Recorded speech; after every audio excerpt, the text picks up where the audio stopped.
These notes are sort of a continuation of the explicit and recursive equation notes that we did in 1.2.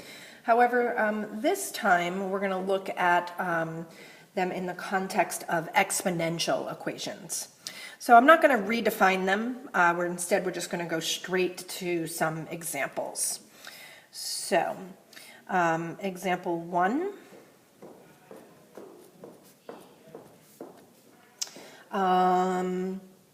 You're given f of n equals -2, 3 to the n, and you're asked to find f of 4.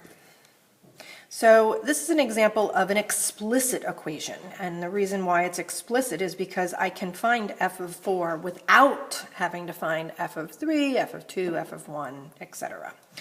So I can simply plug in 4 for the n in both places where it appears in the equation. Order of operations tell me that I need to do exponents prior to multiplication. So I simplify this by finding 3 to the 4th. That is 3 times 3 times 3 times 3, which is 81. And then multiplying that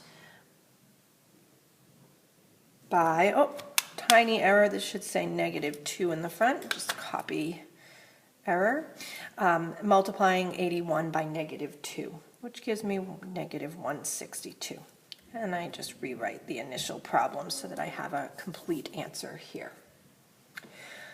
Example 2 will be the recursive. So we're given that f of 0 equals 5, and f of n equals f of n minus 1 times 2, and we're asked to find f of 2.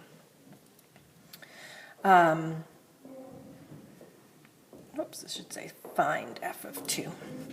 So in this case, I'm given the recursive, and remember the recursive tells me where to begin and what to do each time.